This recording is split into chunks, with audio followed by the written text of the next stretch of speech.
I know what you're thinking, okay?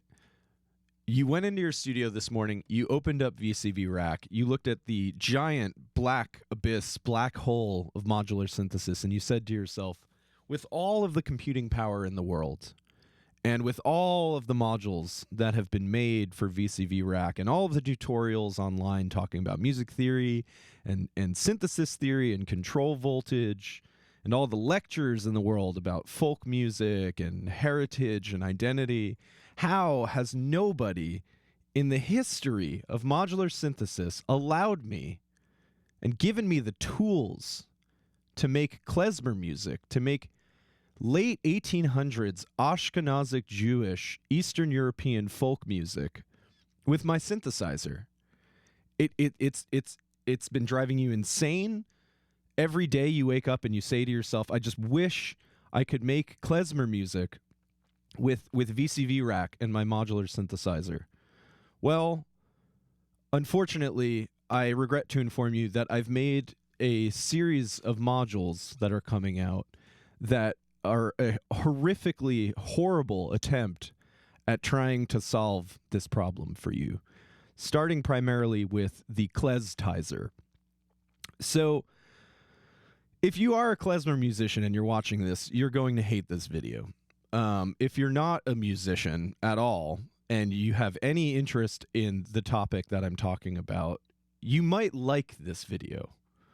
But one thing I have to get out of the way before I even start this video is I am by no means a scholar on klezmer music, and I absolutely, this is a blanket statement across my entire work and me as a human being.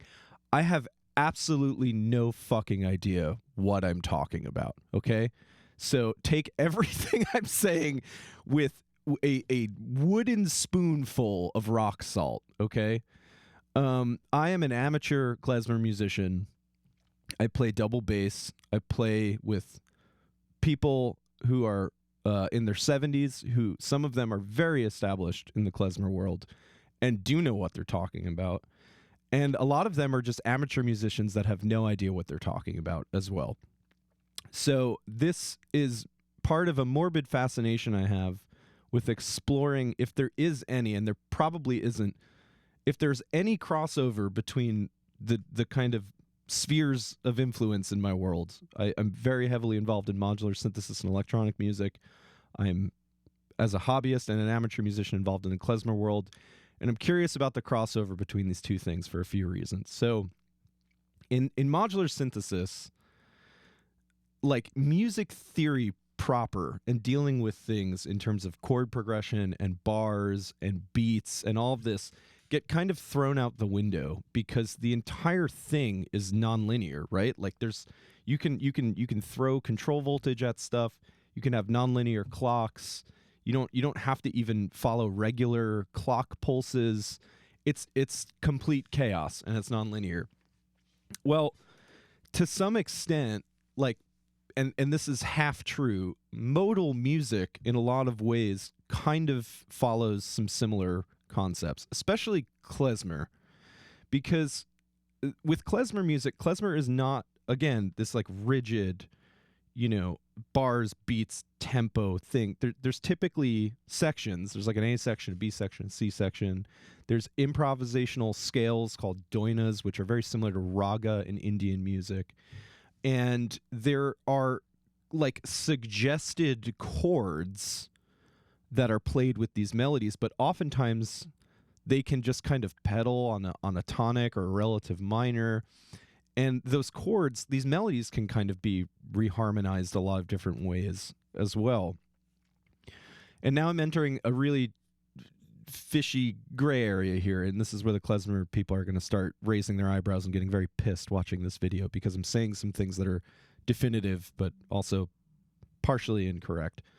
So I'm not here to tell you, first and foremost, that any of this is klezmer music, because it's not, okay? Klezmer is a very vast and complicated conversation, and it's a debate that will probably continue to carry on with septuagenarians sparring on the internet on weird, websites that look like they were made in 1995, because most of them were made in 1995. So I'm not going to do that, and I'm not here to inform you about klezmer music at all. This is all an experiment, okay? This is all seeing if there's anything here, and there might not be at all. And I'm going to go ahead and say that there is no crossover, okay? So this is just my way of taking some things from the klezmer world and putting them in your modular synthesizer to let you hopefully make weird IDM with them that kind of sounds like Aphex Twin and Autechre and has some sort of weird Eastern European Mediterranean flair to it. I'm going to stop talking about klezmer music now, and I'm going to talk about this module. So Kleztizer is it's a 2-lead quantizer. So it's 2 instruments that are snapped to the same musical mode, or in the context of Eurorack, a scale. So you can change the key in which it's the tonic of the scale here, which is D, and it does all the semitones. So I'm doing it in D because it's really common for klezmer. That's like the people's key.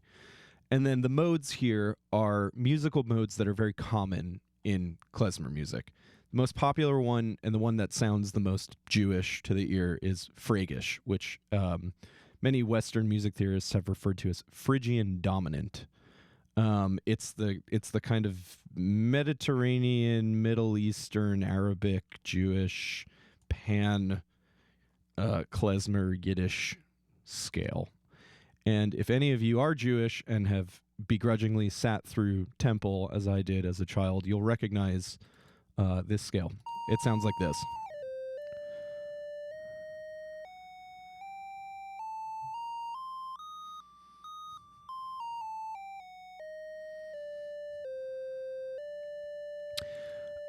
A very popular tune that many of you will recognize is a Greek song called Miserlou, which has kind of been absorbed by the klezmer repertoire, and it goes crudely like this.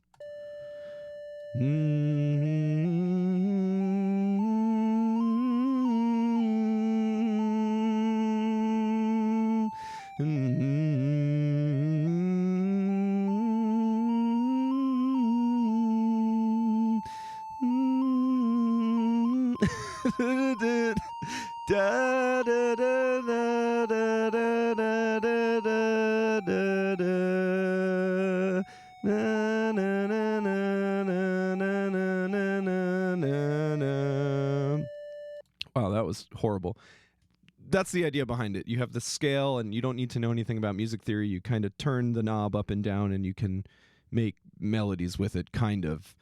And if you don't want to go in a linear fashion like that, where you're literally playing each note in progression with one another, you can feed external voltage into this input here, and you could use something like a sequencer to sequence through the notes of the scale and kind of create your own melodies that way. But what's cool about this is if you did feed a linear voltage into it, like an LFO, for instance, you can create these kind of interesting arpeggiations that are reminiscent of doinas. I was talking about doinas and ragas, which are... Raga is the Indian phrase for doina, which is very similar. It's an improvised melody over the tonic or a chord in the tune. So there's 2 channels of these, so you can create these weird...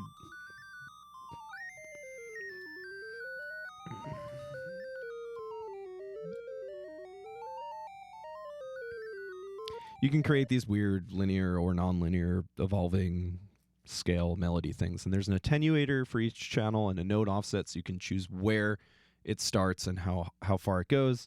And there's also an octave transposition. And every time the note changes to a new value, it generates a trigger or a gate, so you can use it to trigger an amplitude envelope.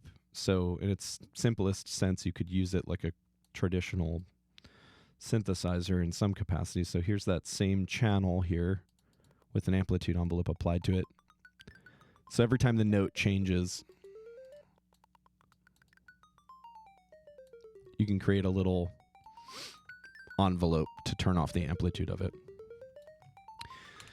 So for modal music to really make sense as a musical mode, it is a scale, but more importantly, there's chords that share the same quote-unquote rules of the scale, meaning that each tone of the scale becomes a voice in each chord depending on what note of the scale you're in.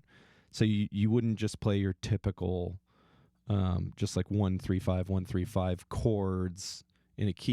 You would have to have the harmonization change with the scale for them to make quote unquote harmonic sense. Diatonic, that's the word I was looking for. So there's chord outputs here for the 4 voices of the chord, the bass, the 1, 3, and 5 of each chord. And they behave a little differently than you would think. So this poly output here controls the 3 primary chord voices, which are going here.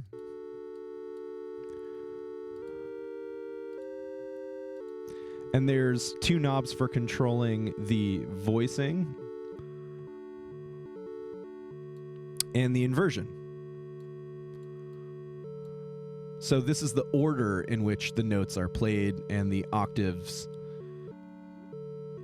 the octave allocation for the voicing of the chord. Not dissimilar to if you're on piano, which fingers are playing which notes, or if you're playing guitar, what string the notes are on. And these have control voltage inputs as well. So you could rhythmically sequence these, or you could, again, non-linearly kind of just CV them for weird sort of arpeggiator kind of sounding chords. But what's important about this is these chords are snapped to the same musical mode as these doinas, these leads. So you can play klezmer-like chord progressions under these things, and they'll make musical sense if you choose the correct chords.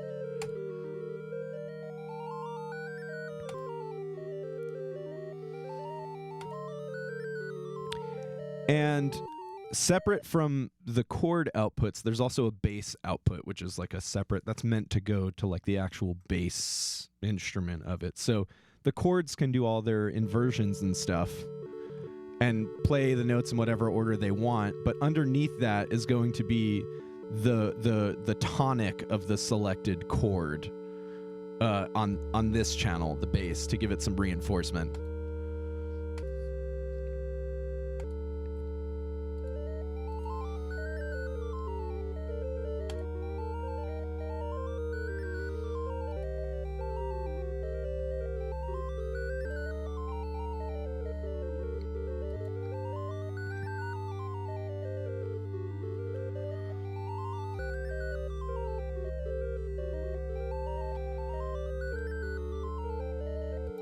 So there's a bunch of different musical modes that you can play with here, and I'm not going to go through all of them, and I'm not going to explain all of them. And in your experiments, you'll see, if you start messing with them, that certain chords sound quote-unquote correct with each mode, and they have their own kind of inherent, again, correct order that they go in, and certain chords resolve better than others, and certain chords give you leading tones and make sense for different sections.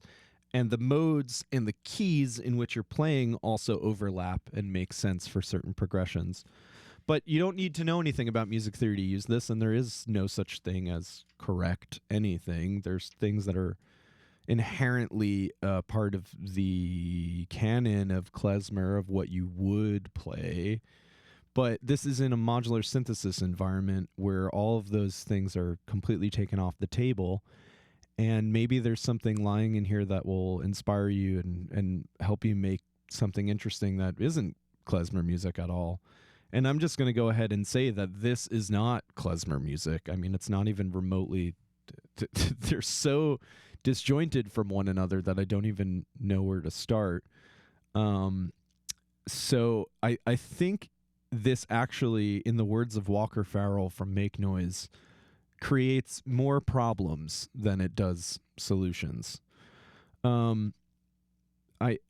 This is really just opening up a really bizarre can of worms, and I'm not going to sit here and tell you that I'm on a mission to create the next genre of music, this next chapter of electro klezmer revival. I think that would be extremely arrogant and asinine. Instead, I'm just a cheeky bastard who made a series of really strange modules, and yeah, I'm just I'm just a weird guy. So this is the Kleztizer I have more klezmer modules coming for you soon. The other one that I made that is being released at the same time as this is Tantz, which is a drum sequencer, which has its own problems because traditional klezmer music does not use drums. There are very few instances of people using drums in traditional klezmer music, and that is a separate debate and a separate argument for old Jewish men on the internet that I will follow up in another video. Thank you for watching the Kleztizer video. I hope it inspired you. If you are one of the older guys I'm talking about, I hope it infuriated you, and I'm looking to argue with you about it in shul. Have a great day.